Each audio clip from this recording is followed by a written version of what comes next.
Menteri Pekerjaan Umum dan Perumahan Rakyat PUPR Basuki Hadimuljono memberikan pesan untuk pemerintah baru, yakni melanjutkan proyek jalan tol. Orang kalau mau hidup layak itu adalah pemenuhan air dan sanitasi. Tetapi kalau mau makmur ditambah dengan konektivitas. Ucap Basuki dalam sambutannya pada peringatan Hari Ulang Tahun Ikatan Nasional Konsultan Indonesia Inkindo di Hotel Sultan, Jakarta Kamis lalu. Basuki berpesan agar pemerintah baru bisa melanjutkan proyek Jalan Tol Trans Sumatera JTTS. Selain itu, Basuki juga meminta pemerintah baru bisa melanjutkan struktur jaringan Jalan Tol Trans Jawa. Tol Trans Jawa harus nyambung dengan Banyuwangi, termasuk koridor di Semarang Demak, Kudus, Pati Rembang, Gresik, kemudian Pansela harus sudah tembus, jelas Basuki. Namun tak hanya jalan tol, Basuki berharap pemerintah baru bisa mempertimbangkan rencana pembangunan 50 bendungan untuk 5 tahun mendatang. Pasalnya, air merupakan kebutuhan dasar manusia. Sementara infrastruktur sumber daya air di Indonesia masih jauh tertinggal dari negara-negara lain di Asia.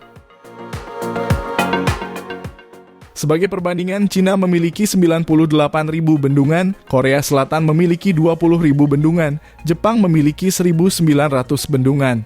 Sedangkan Indonesia baru akan mempunyai 300 bendungan. Ini sekadar mengejar ketertinggalan, tegas Basuki.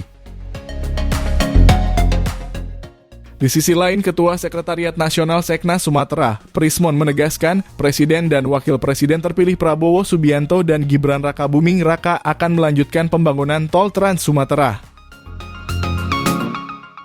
Soal Tol Trans Sumatera komitmennya jelas, Prabowo Gibran sangat jelas komitmennya untuk melanjutkan pembangunan infrastruktur di Sumatera, kata Prismon saat ditemui di kawasan Jakarta Selatan.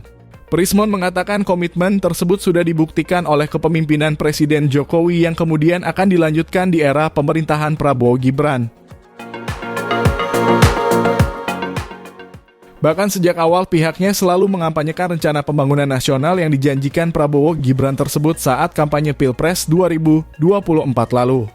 Perintah ini sudah sampai di BUMN yang melaksanakan tol. Jadi perintahnya sangat jelas. Dan termasuk di brosur kampanye kami itu 7 alasan mengapa memilih Prabowo Gibran. Nomor 1 itu komitmen untuk melanjutkan Tol Trans Sumatera. Ucapnya. Lanjut, Prismon menyampaikan Prabowo Gibran akan memeratakan pembangunan sebagaimana yang digaungkan pemerintahan Jokowi. Termasuk di daerah yang menjadi titik kekalahan Prabowo Gibran pada Pilpres 2024, yakni Provinsi Sumatera Barat, Sumbar, dan Aceh. Nah, itulah pesan Menteri Pekerjaan Umum dan Perumahan Rakyat PUPR Basuki Hadimuljono kepada Presiden dan Wakil Presiden terpilih Prabowo Subianto dan Gibran Rakabuming. Ikuti terus update terbaru informasi jalan tol hanya di channel Tolku. Sampai jumpa di informasi tol lainnya. Jangan lupa support kami dengan like video ini dan subscribe channel Tolku ini. Terima kasih.